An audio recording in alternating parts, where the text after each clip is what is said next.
Webster, and I'm the Digital Solutions Manager here at Cengage. So before we get started today, we just want to make sure that you're all familiar with the tool that we're using and that you can make the best of today's webinar. So in the main field right now, you can see a slide with Anna's photo, Anna my photo on there. And in that field, we're going to use some slides during the webinar today. We're also going to use it for poll questions. So we're going to keep today quite interactive, try and keep you engaged. So keep an eye out for the poll questions appearing, because we'd like you to answer them when they appear. Directly below that, you'll see the chat room. So our chat room today is being moderated by Roxanne, and to make sure that we get the best from the session, we want to try and use the chat room as much as possible as well. So could you just put a hi or a hello into the chat room just so we can see that you guys have picked up on it?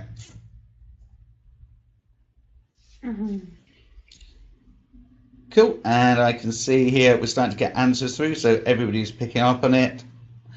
Great, and I'm presuming by the fact that you've all just responded to our questions that you can hear us loud and clear today. So if you do have any audio issues, do let us know. But it looks like everybody can hear us at the moment. Last thing to say is that we are recording today's session. So we'll record all of the audio and the video, and the reason for that is we will share it with you after the session. So we have your contact details, we will share it with you. So you can go back through and listen to some of it again if you've missed something, or you can go back through and look in the chat room if there's some information there that you want. So I'm going to hand back over to Anna. Fab. So also just to mention before we get properly started, there is a certificate of attendance available. So if you would like one of those for attending today's webinar, please just put your name in the chat room and we will get one of those sent out to you along with the recording that Stuart just mentioned. So to get started today, the agenda's up on the screen now, but we're just going to go through a few basic kind of why is student engagement important. We'll then go on to some poll questions and discussion, which is really important, and we really hope you'll use the chat room in that element of the webinar. I'm also going to mention some case studies that Cengage have undertaken, and then obviously we have time if you have any questions, we can answer any of those. So why is student engagement so important? Well, as universities' fees keep rising, students, and in fact their parents as well, are looking to get more value out of a university degree. And often this can be a significant challenge, of course, for lecturers yourselves, because class times are fixed, there's often not many contact hours with students, and therefore students are expected more and more to facilitate their own learning. So it's really important that students are engaged so they can, do their work not only within class, but also be engaged outside of class.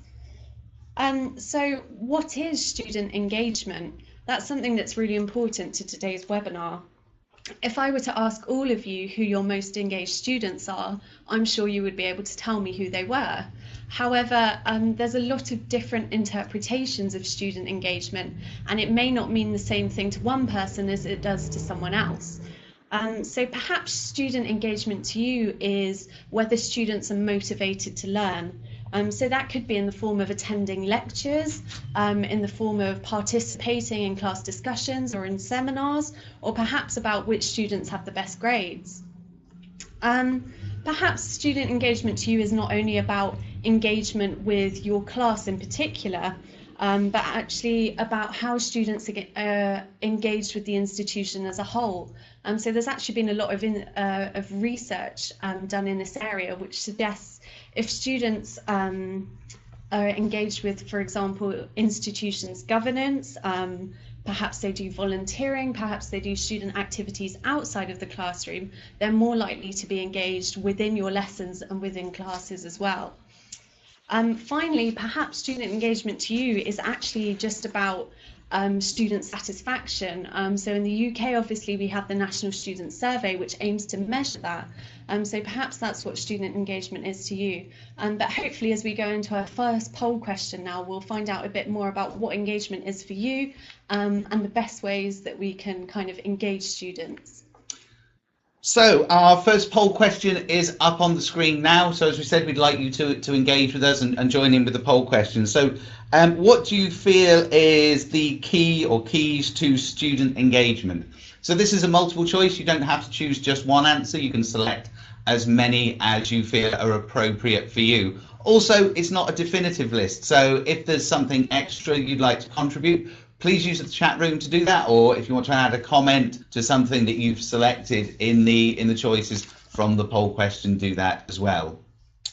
So we're just going to take a moment to give you a chance to have a read through that list and to select the answer or answers that you feel are appropriate. So I'm just keeping an eye on the screen. Okay, so there's still new people joining the session. Excellent. So yeah, please take that opportunity to vote for the things that you're seeing up on the screen. And see what's going on in the chat room. Okay, so no comments at the moment. So if you could just take a moment, just select one of the options or multiple options that you'd like to vote for.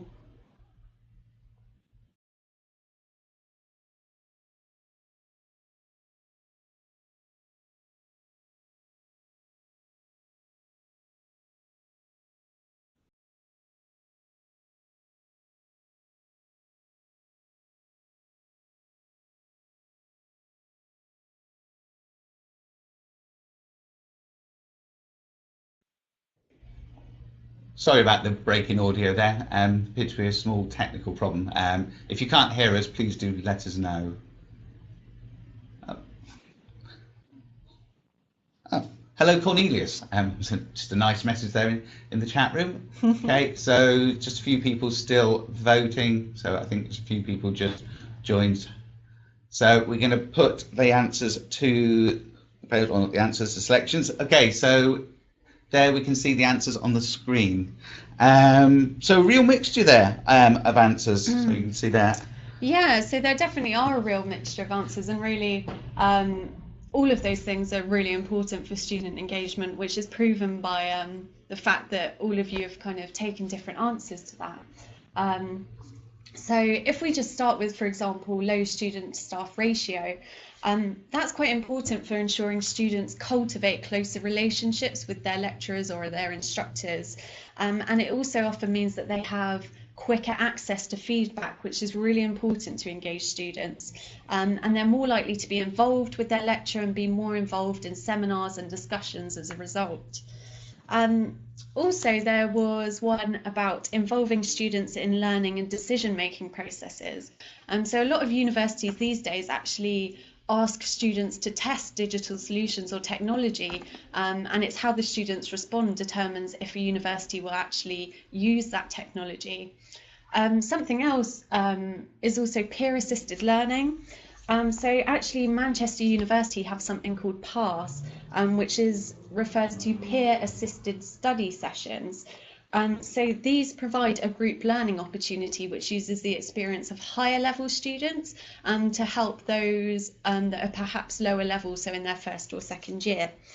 So these supplement existing lectures or seminars and enables kind of active learning in an informal and friendly environment. So what else do we have? Any comments coming in?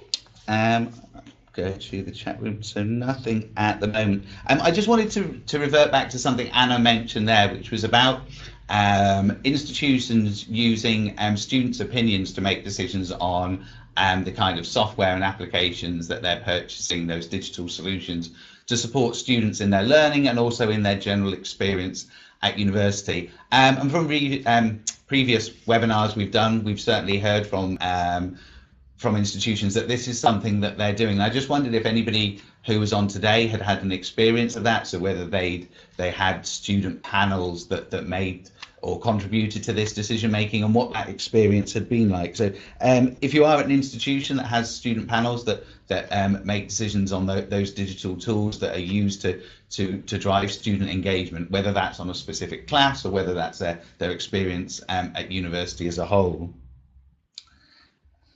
And also, actually, most of you have mentioned that regular feedback's really important, and there have been numerous studies on this in research and kind of in education that indicate that feedback is most effective when it's given immediately, as opposed to a few days, a few weeks, or perhaps even a month down the line. Students are less likely to engage with this feedback and therefore less likely to be engaged.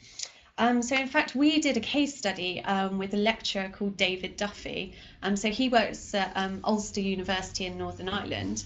And he used something that Cengage provided, which is called Applia, and he used this for around 100 students in an introductory economics course.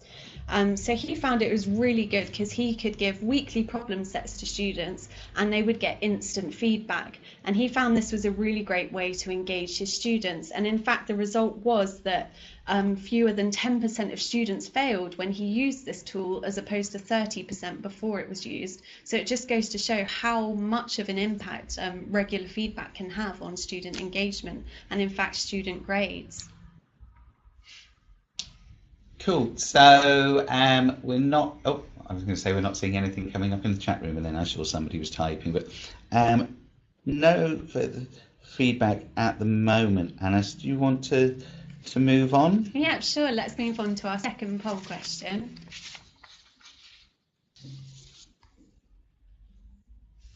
Cool. So the next poll question is up on the screen now.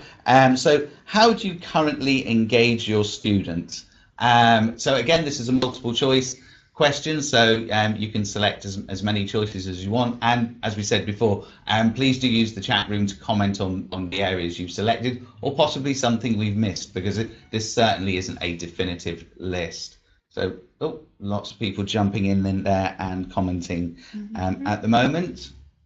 And some fairly traditional methods in there, and some more contemporary ways of engaging with students. So just to give a few more people a chance to select their choices, or to add any comments they have on the areas that they've added in there.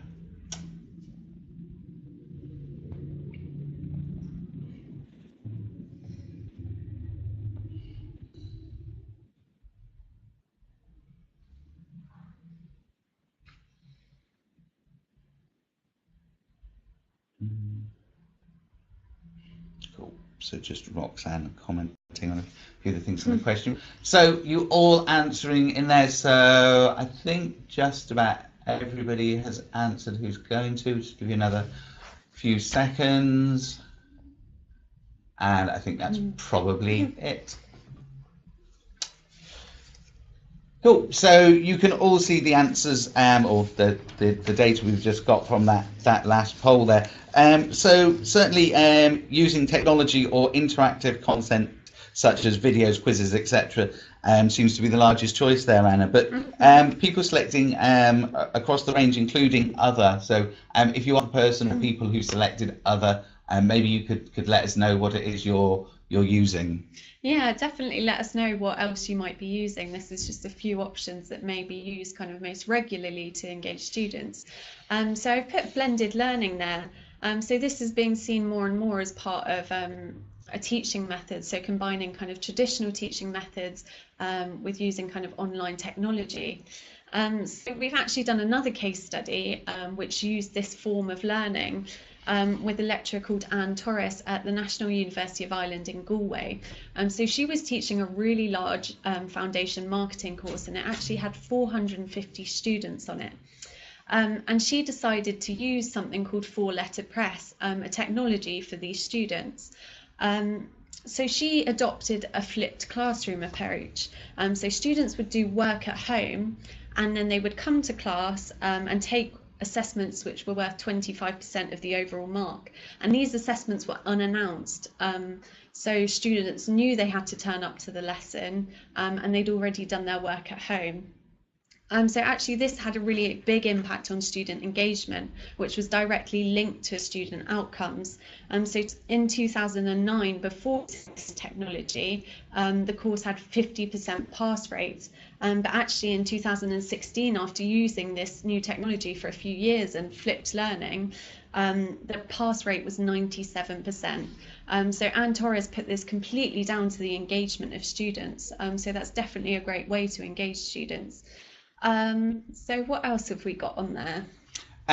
So there's a few other pieces. So we had a fair few people selected regular assessment and feedback. And given what we were talking about with the previous question, Anna was talking about the speed at which students receive both their grade, but more importantly, their feedback from that regular assessment. I just wondered if anybody who'd selected that option could maybe comment on how that assessment and feedback is being done, whether it was through tutorials, whether it was some sort of digital tool or another method. So if you selected the regular assessment and feedback, maybe you could comment on what was there. And just to revert back, Anna, to what you were talking about a moment ago with Anne Torres and the idea of the flipped classroom. There was an article in the Times, I believe it was this morning. I'm sure you can view it in the Times online, talking about Northampton University in the UK. And there's an article in the Times saying that they are moving to a flipped classroom across the institution. So I don't have all the details on that, but certainly an article there in a well-recognised national newspaper here in the UK, talking about institutions making broad decisions across the whole institution to move to a flipped model, which could be to drive engagement based upon a webinar we did last week. It could also be about covering all of the course content and the curriculum. Certainly we'd had comments about that before, about the flipped model allowing you to provide or to deliver the course in a more effective way.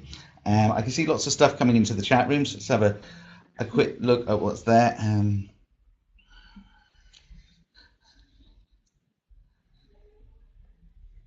Okay, so lots coming from Dennis and James, and there.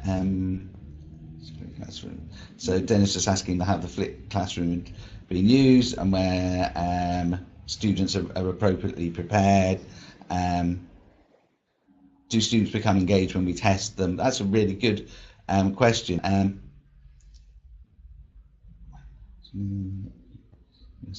So Dennis, many unfortunately do only become engaged in assessment. It's a lifelong culture of teaching and testing. I'd be interested, Dennis, I'm not sure where you're from, but reading that certainly echoes the things we've heard in at UK institutions and for UK education as a whole, but maybe you're not based in the UK, so I'd be interested to hear where you're from. But certainly there is a recognised model that we hear more and more about, which I think is politely defined as strategic learners, but is very much around students becoming engaged when they're tested, and whether that's just a practice test to identify areas they might be weak in, or if it is a graded test that's going to count towards their course grade. But testing does seem to be more and more a way that students become engaged because they see it as being important, and less engaged with the learning process in sense of reading or watching videos or attending lectures, which we know can be a real challenge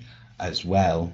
Yeah, definitely. Just to add to that, the case study that I mentioned with Anne Torres, so her marketing class, which was part of this case study, was something like 5 p.m. to 6 p.m. or something. It was in the evening, so a lot of students didn't want to attend it. But once they found out that they would be assessed, unannounced in lectures, it could be week 2, it could be in week 5, the participation rates went, absolutely rose, because students knew they had to attend, and if they didn't attend, they may not get the grade. So that was definitely a way she used kind of participation and formative assessment in order to engage students. Yeah, there's lots of comments coming in. So James, I think answering to an earlier question I had about the assignments and how quickly he was turning around, and a week's turnaround is certainly fast based upon some of the discussions we've had with customers. Dennis is teaching in the UK, which I suspected he was based on his comments, but saying he was German. So I'm not sure, Dennis, from your experiences of whether you've taught in German or learning in Germany, whether you think that model of testing or over testing is something that's common in Germany as well as in the UK, but certainly seems to be something that seems to be a common thread there. Lots of people talking about using technology in different ways, videos, and videos is something that we hear a lot about. So doing these webinars, either putting stuff up on YouTube or hosting them on the institution's learning management system, so their Moodle or their Blackboard site, as a way to engage students. And I just wondered if anybody had a thought about the length of those videos. So one of the things we heard from somebody who joined the call last week was that they felt that videos that were more than 15 minutes long were too long. And that's something I found interesting. I have quite a lot of experience in working with videos in education, and I would have said 15 is actually far too long, and most students' attention span would stretch to 5 to 6 minutes at the best. So I just wondered if any of you were using videos, whether you chose them based upon their length as well as obviously their content.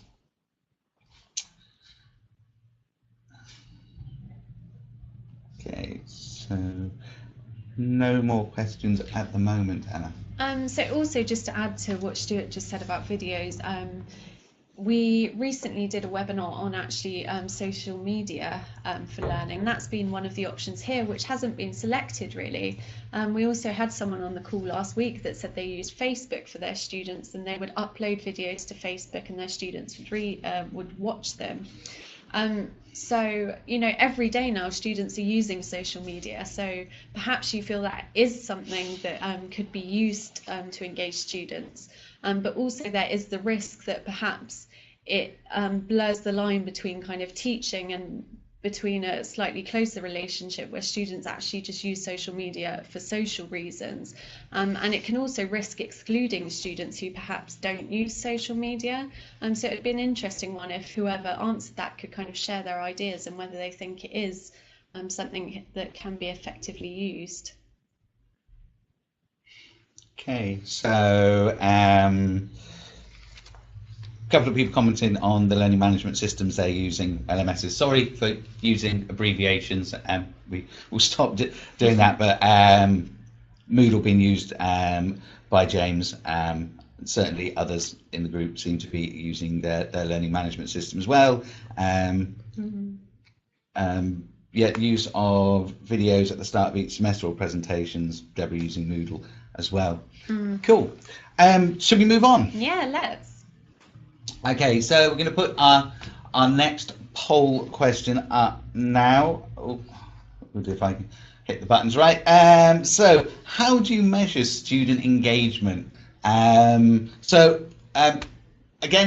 multiple choice here, so jump in there. This is far from a definitive list. I think we kind of struggled here with answers because there were so many potential options. So jump in and let us know what you think. If you're going to choose more than one answer, that's fine, and certainly any comments in the chat room would be helpful too. So we'll just give you a moment or two to see what's going. Good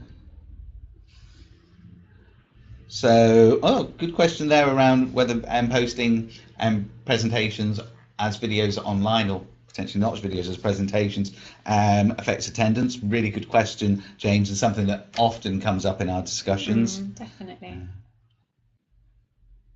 I think what was said last week about that when we had a similar webinar was that a lot of people do post videos, but they don't give students all the content. So they perhaps give a bit of content to learn at home, but students still know that they need to go to the lecture to get all the content that they're going to need for the final exam. Cool. So it looks like voting is just about stop. So let's share those results with you. Cool.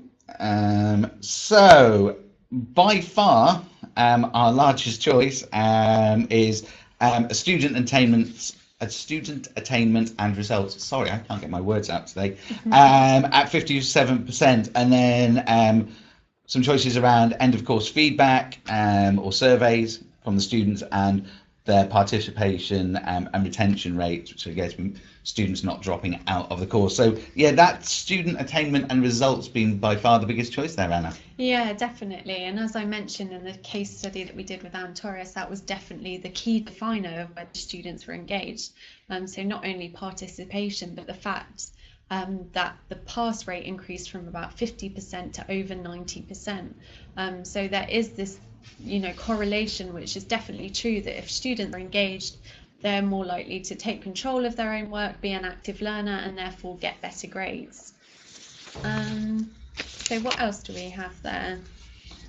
So student participation, retention rates, certainly voted by a few. Yeah, definitely. I guess that participation piece, I mean, it is a mixture of things. So one of the things that the tools we see commonly used to increase participation, particularly in lectures, which obviously trying to keep the students engaged, are tools like Kahoot or similar kind of survey tools where you can get students either to use a device that's in the lecture hall or their smartphones to answer poll style questions and put them up on the screen. So just wondered, given that student participation did get quite a high vote there, whether anybody's using those kind of tools in their lectures to keep students engaged. So whether it's clickers or software like Kahoot or those similar kind of things to try and get the students involved in the lectures. Also, end of course surveys and feedback. So whilst this is particularly a UK thing, certainly the National Student Survey is something that's run every year, and certainly institutions will be looking at the results of that kind of survey. So I just wondered whether anybody had an opinion on whether those kinds of surveys, whether they felt they were particularly valuable at that stage, or whether it was, as we've heard before, it was a little bit late to get the opinion at the end rather than in the middle. Yeah, definitely. And actually there are some universities which instead try and get informal feedback really early on in a module. So for example, one particular class, lecturers have time to remedy any difficulties or anything they might need to change about the module. And definitely speaking from a personal experience, when I was at university, this was definitely something that was done in the UK, but also I attended universities in Spain and Portugal, and that was often used as well to see if we enjoyed the module, if there was anything lecturers could change to make the module more engaging. Sorry, I was shortling at James's last question. So, is engagement when students ask the tutor about subject material?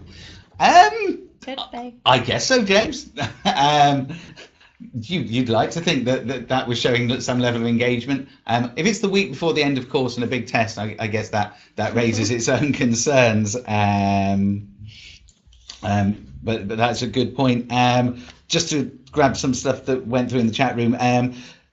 On our point about whether providing presentations to students affected attendance, certainly general answer was no, and that students were still attending lectures. Deborah said she'd actually emailed out presentations to students in many cases, and they hadn't even bothered to open their emails.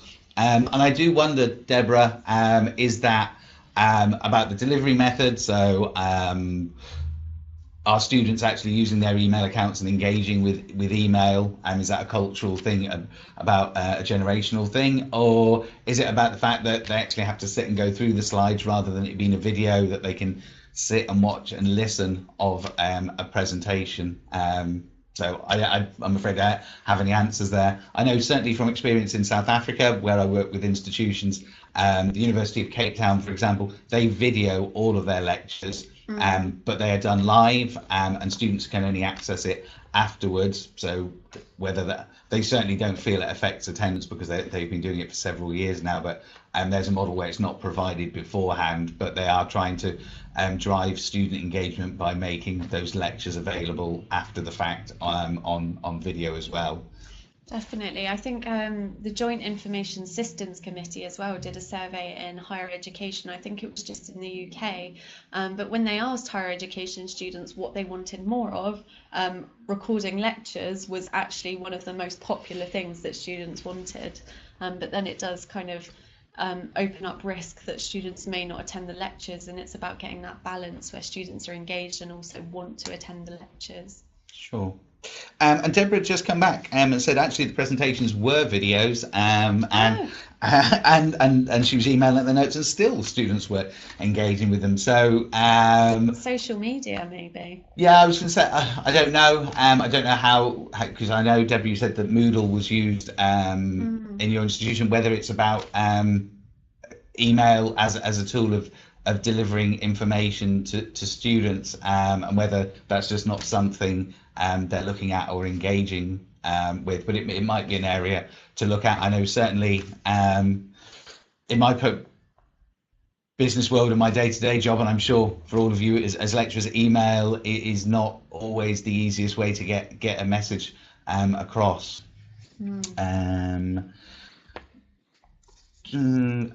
Just kind of going through. So look, lots of good sharing on. So there were some thank yous there and good luck. So clearly some people sharing some good information in the chat room. YouTube, from Dennis, YouTube is very useful. Recording lectures is standard for us now, which is great. But the best road to engagement, in my experience, is small groups and discussions.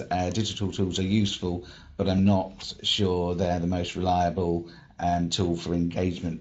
Thank you for that, Dennis. And you're right. I mean, certainly YouTube's good. That small group work is something we've certainly looked at before, and we've done webinars on, and both as face-to-face pieces, but also digital tools that allow you to create groups of students and have them engage in projects and share information and have discussions through those methods. So, but that small group piece seems to be, I think from webinars, I'd say it's probably one of those pieces that everybody agrees is a great tool. It's been a way to be able to facilitate that, and sometimes the digital route is an easier way to facilitate it, particularly if you have large groups. And I mean, class sizes and group sizes or course sizes vary drastically from the low tens of students and some courses to institutions I work with in South Africa, where there are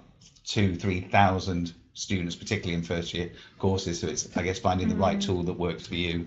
Yeah, it's definitely about balance as well. I mean, if you have a large student cohort, perhaps technology is the best way to try and engage all those students. It's also kind of the impact of, if you want to have small group discussions, that is great for different learning styles. It's great for perhaps learners that are more shy, who are less likely to contribute in big lectures, but also it's about time, you know, whether you have time to run 5 sessions instead of 1 as a massive lecture. So that's definitely a challenge, but also is really important. You know, how are students going to feel if they're in a lecture with 400 students and the lecturer doesn't know their name? That's definitely not a way that's going to, you know, engage students. So having those small groups is a really important way to engage students. It's just about whether that is possible, and I think that's something students are now looking to find when they go and look at prospective universities, is the student staff ratio and whether they're going to get that time and that kind of attention that they might need. Cool. Oh, there was one. So from Dennis, that's the thing about big groups. The best engagement tools don't work well with them. Perhaps digital help is useful for that, but no complete substitute for smaller groups. No, I would completely agree, Dennis. I think that smaller group piece, and certainly face-to-face, seems to be the piece that everybody's looking to achieve and to be able to build into their teaching model. Cool. Do you want to move on? Sure, I think we have time to do our 4th and final poll question. Cool, so let's put that up on the screen for you. So, final question, how satisfied are you with the level of student engagement? This is a single choice question, so jump on in there and let us know what you think. Cool, lots of people. And this was a quick one, everybody getting in there. So we'll just give you a moment or two more. Again, feel free to use the chat room. Definitely. Thank you for doing that today. You've all been really good and engaging with us, which is fantastic. Cool, so looks like everybody who's answering is going to. So let's put those results up there. So 35% satisfied, and then indifferent and unsatisfied, and below that. But the largest group certainly satisfied with that level of engagement, which is good to hear, and certainly not something I think we would have guaranteed on seeing today? No, definitely. I mean, student engagement is kind of the latest buzzword. It's been around for a few years, but definitely from our experience, it seems to be something that lecturers are really trying to kind of find out how to do in the best way. But it's really great to see that a lot of you are satisfied with student engagement. And we have seen throughout this webinar, you know, the ways and the techniques that you might do that. And so if there's anything we haven't mentioned, it would be really good to hear from you, because clearly the majority of you are satisfied with what you're doing at the moment. Yeah, absolutely. Quick comment from James, who said still need to work on it. Absolutely, James. I think as students change, as the type of students change and how they engage with the world around them, there is constantly going to be that challenge at looking at how you engage them, and whether that's with the type of materials you're using, or the tools that you're using, or some of the teaching methodologies. There's a whole load of stuff there, and certainly we've identified some areas that I think we all agree are quite strong today, but always something to work on. Gregor, that is the paradox. Why would you like to attend engagement webinar when you're satisfied with your students' engagement? Yeah. Well, I guess as James said, Gregor, there's always there's always something new to learn, and new ideas, and having your peers in the chat room sharing their ideas, I think has been helpful. Which James said as well. Always room for improvement. Yeah. Interesting to see, you know, perhaps the different ways you engage students. I think it also really depends on what you're teaching. For example, if you're teaching an assignment-based class, perhaps English or a language or something like that, giving instant feedback is not necessarily an option. So perhaps you need to find other ways that can be used to engage students. Whereas perhaps you're teaching a mathematics module where you use a tool that is able to give instantaneous feedback. So it's perhaps about combining those different ways and finding a balance depending on what subject you're teaching as well. Yeah, and I think that there's lots of comments going through in the chat room at the moment. Dennis mentioned that he's teaching 200 students at a time, which makes it challenging for driving engagement. And I can completely see how that would be the case. And as I said, I've got quite a lot of experience from working with institutions both in South Africa and in the Middle East, where class sizes can generally be larger than the average in Europe and the Nordic countries and the UK. So there are those challenges, and the types of resources and tools that work in those different places certainly vary from place to place. As I said earlier, I think one of the most successful things I've seen for large scale lectures, by which I mean lectures with over 300 students in some cases, is using tools like Kahoot, and we can provide you with some information about that. It's a free resource, but it's really heavily used to get students engaged and keep them focused on what's going on when they're in a packed lecture hall, and getting their thoughts and ideas, and to capture an idea of where they are in that learning cycle. So things definitely vary when you've got those large groups. I don't think it's necessarily any easier with small groups. I think that there are just different challenges that come from those experiences. Definitely. No further comments in the chat room at the moment. And I see we are starting to come up on our time, Anna, so to start to bring things together. Yeah, definitely. We'll just wrap things up. So thank you so much for your participation today. It's been really great to have such a engaging webinar. So we'll be in touch with you soon. If you do have any questions or anything, please speak to myself or Stuart, and we'd be happy to speak to you.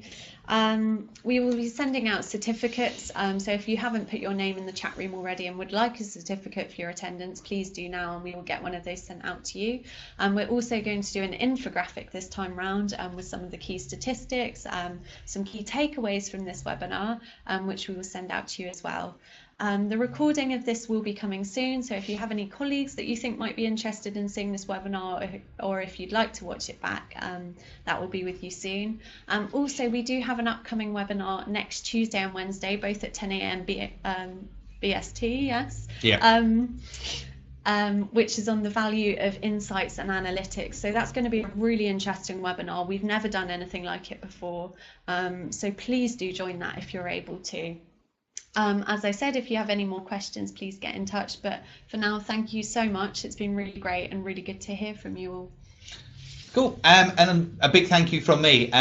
It's been really engaged today. It's great to see so many comments and sharing of ideas, and really positive ideas. So I saw a few thank yous flying through the chat room. So that's been really positive. As Anna said, my email address is up on the screen, so grab that and feel free to reach out to me if you're looking to maybe change how you're delivering your course or assessment or anything about your course, and we can have a discussion about how we may be able to help. And obviously we'll get the recording of this session out.